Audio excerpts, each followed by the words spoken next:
बालिका बहू, तेरी शादी होने वाली है अगले महीने। ये बस्ता उठाकर कॉलेज जाना बंद कर दे अब। अरे कैसी बात कर रही हो, अभी उसकी उम्र ही क्या है। इतनी जल्दी शादी करने का फैसला मैं नहीं लेने वाला।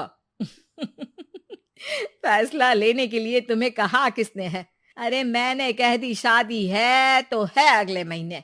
बेचारी अमिता करती भी तो क्या, छोटी सी उम्र में बन जाती है अपने से 2 गुने उम्र के आदमी की बीवी। शादी के बाद देर रात पति घर आता है। खाना लगाओ, भूख लग रही है। अमिता खाना लगाती है। ये क्या बनाया है? वो सारा खाना फेंक देता है। कर्म ही खराब थे जो इतनी कम उम्र के लड़के से शादी करा दी। तभी वहाँ अमिता की सास आ जाती है। अरे हमें क्या पता था कि ये इतनी कामकाज में ढीली है। इसकी माँ ने तो कहा था रॉकेट की स्पीड से काम करती है।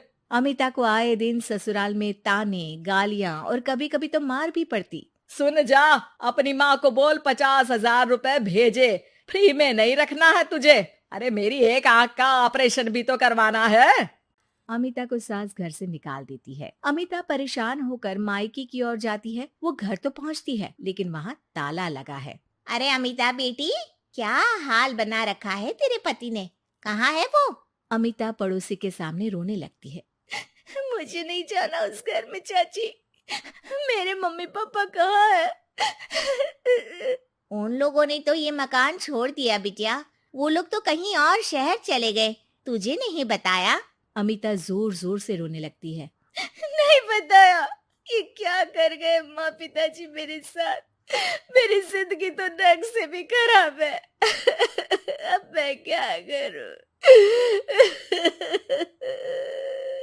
अमिता रोते हुए वहाँ से जा रही होती है कि उसे एक औरत मिलती है। अरे सुनो तो, रो क्यों रही हो?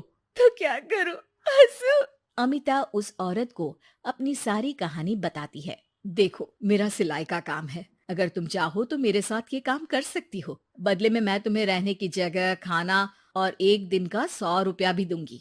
अमिता कुछ सोचती है और फिर उस औरत के साथ चल देती है। अब क्या था, अमिता की जिंदगी अपने मायके और ससुराल से दूर एक नए सिरे से शुरू होती है। रहना खाना फ्री होने के कारण अमिता रोज का पैसा बचा लेती। वो आसपास के लोगों के भी कपड़े सिलने लगी। और एक दिन सिलाई सेंटर की एक औरत कहती है, अरे वो साड़ी की कंपनी है ना, वो बिक रही है।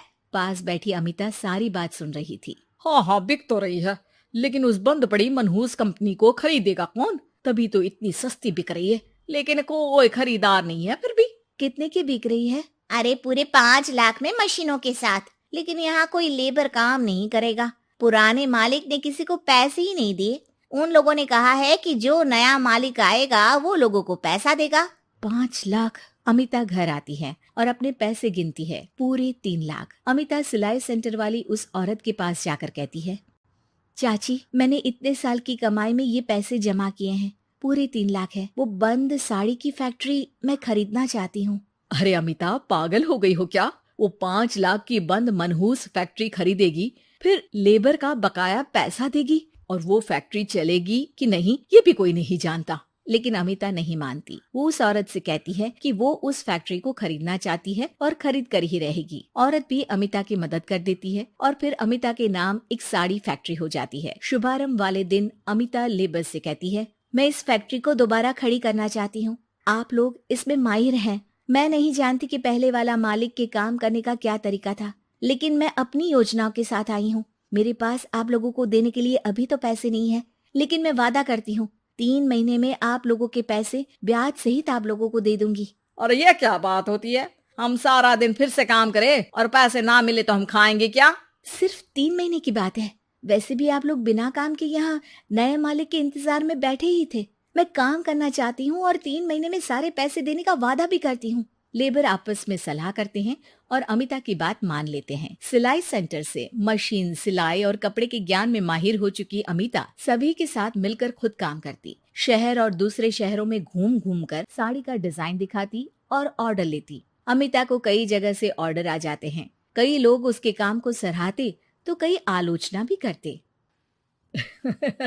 अरे बड़े बड़े व्यापारी बैठे हैं, यहाँ तू कहाँ टिकेगी? लाओ दिखाओ कैसी साड़ी बना रही है तुम्हारी फैक्ट्री।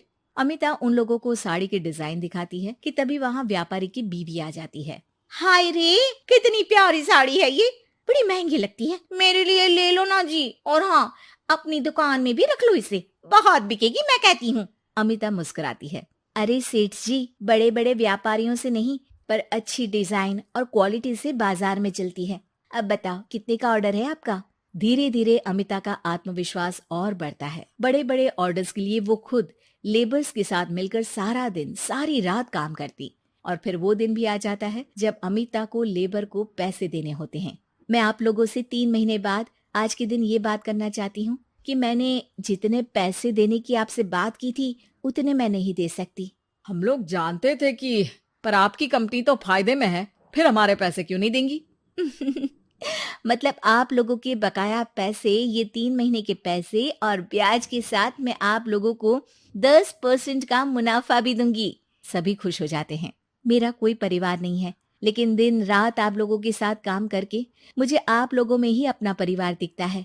अमिता की फोटो पेपर में छपती है। उसके बिजनेस मॉडल को पढ़ने के लिए कई बच्चे भी उसका इंटरव्यू करते हैं। अब अमिता 1 से 2 और 2 से 4 फैक्ट्री खोलकर देश में बड़ा नाम कमाती है।